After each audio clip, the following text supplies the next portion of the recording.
मेरा नाम रामू है और मेरी उम्र अभी 27 साल है। मैं बहुत गरीब परिवार से ताल्लुक़ रखता हूँ।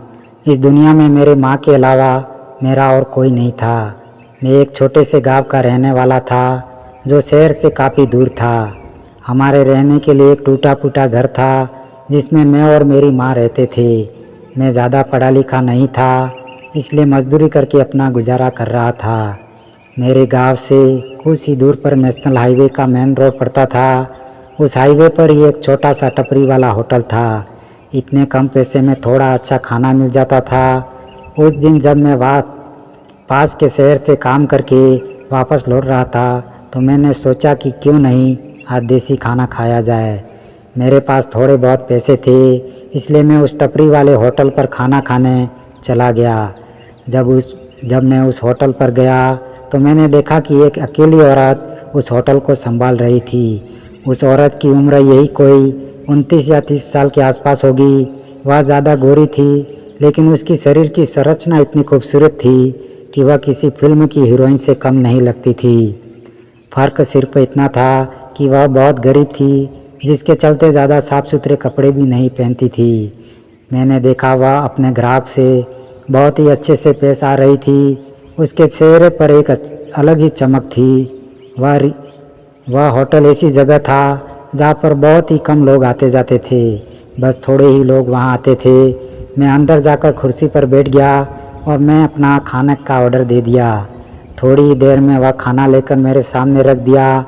जब मैंने खाना खाना शुरू किया तो अच्छे से पेट भर के खा लिया, क्योंकि खाना बहुत ही अच्छा बना हुआ था।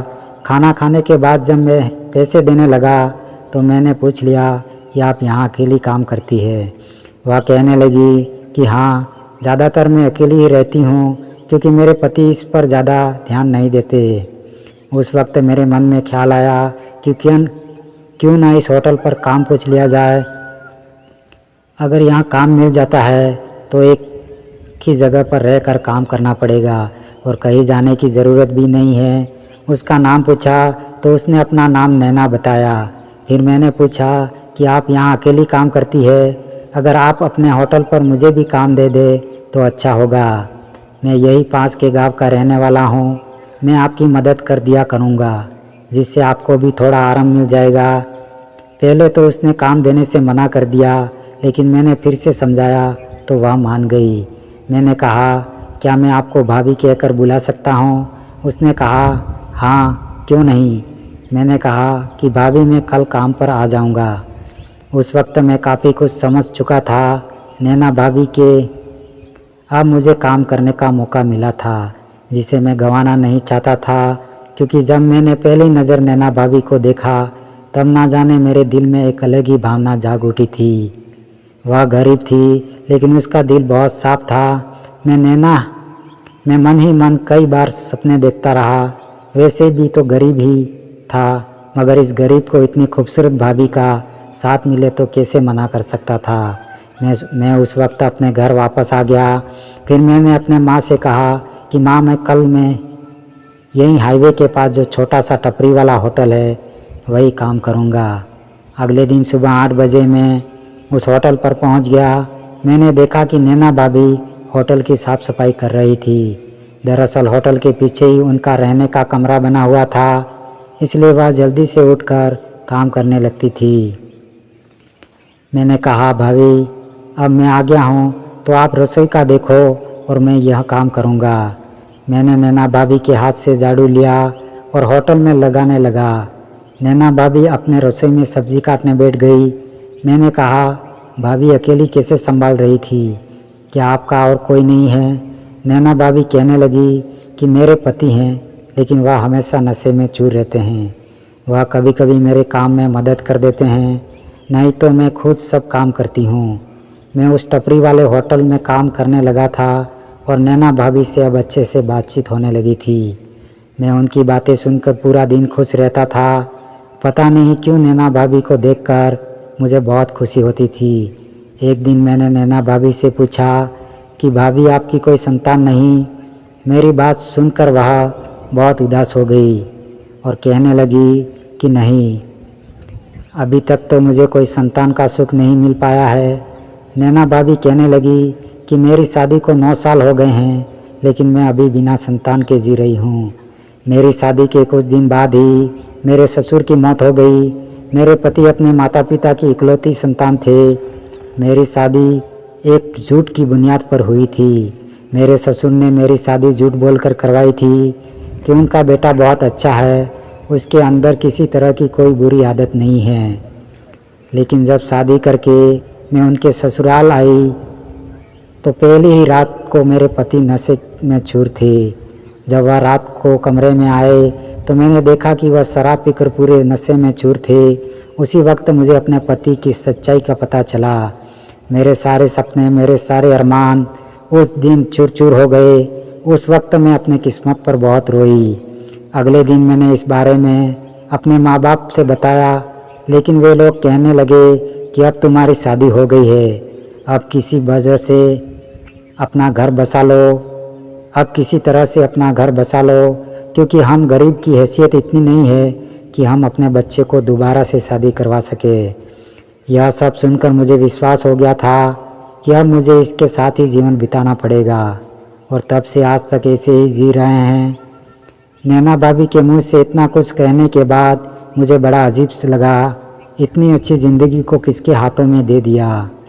नैना भाभी भले ही पढ़ी लिखी नहीं थी, लेकिन खाना बनाने में उनका कोई जवाब नहीं था। उस दिन मैंने नैना भाभी से कहा, भाभी आप केवल खाना बनाने पर ध्यान दो, बाकी ग्राहक को मैं संभाल लूँगा। उस दिन के बाद से मैंने अपने तरीके से इस छोटे से होटल को संभालना शुरू कर दिया। होटल का अच्छे से साफ सफाई और ग्राहक के साथ अच्छे से व्यवहार रखना शुरू कर दिया।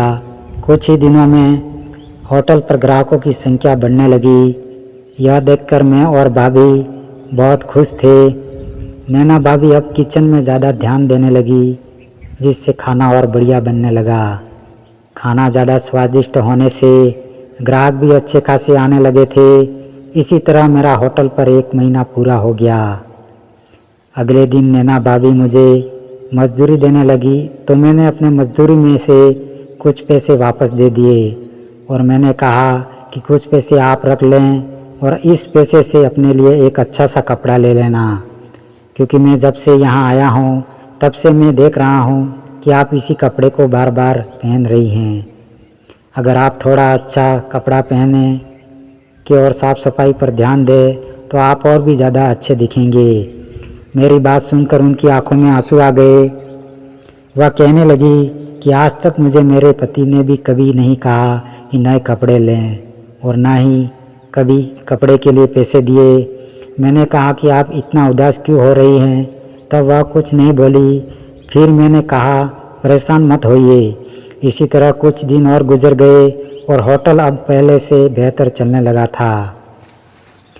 भाभी भी मुझसे अब ज़्यादा ही खुश रहने लगी थी। अब वह अपना और किचन के कामों पर बहुत पूरा ध्यान दे पाती थी, जिससे वह पहले से ज़्यादा सुंदर लगने लगी थी। नैना भाभी और मैं खुलकर बातें करने लगे थे। मैं कभी कभार हंसी मजाक भी कर लिया करता था। एक दिन बातों बातों में मैंने नैना भाभी से पूछ लिया कि भाभी आपके पति तो शराबी है, तो क्या आपको वह खुशी दे पाते हैं जो एक महिला को अपने पति से चाहिए? क्योंकि अगर वह आपको खुशी देते तो आपकी यह हालत नहीं होती। नैना भाभी कहने लगी कि शादी के इतने साल गुजर गए, लेकिन मुझे वह कभी भी कुछ भी खुशी नहीं दे पाया है। वह शाम होते ही शराब के ठेके पर पहुंच जाता है और फिर नशे में आकर सीधा सो जाता है। मैं उसके साथ थोड़ा बहुत वक्त गुजारने के लिए कोशिश करती भी हूँ, लेकिन तब भी कोई फ़ायदा नहीं हो पाता है। नैना भाभी की यह बात सुनकर मुझे थोड़ी हैरानी भी हुई, लेकिन मेरे दिल में कहीं ना कहीं भाभी के लिए प्रेम पनपने लगा था। मुझे ऐसा महसूस होता था कि मैं नैना भाभी से अपनी सगी बहन की तरह प्यार करने लगा हूँ।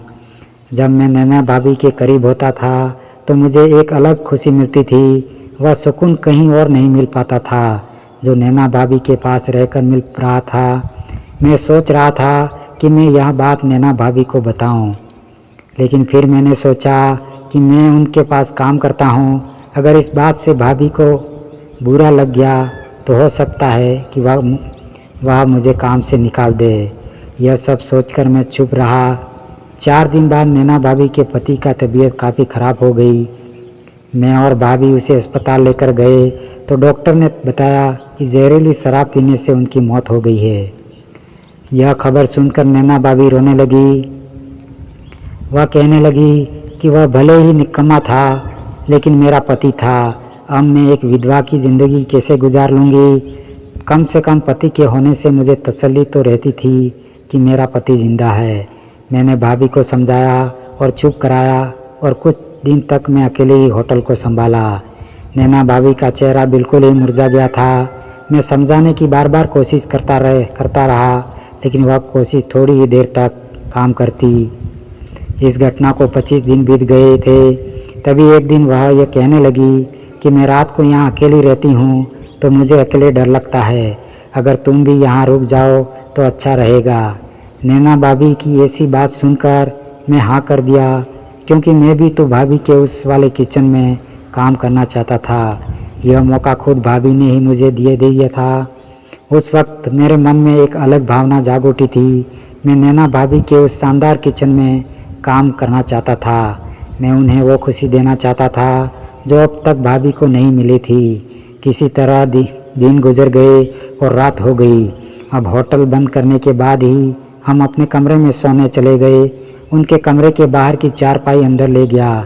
जिस कमरे में नैना भाभी सोती थी उस कमरे में दरवाज़ा नहीं लगा था।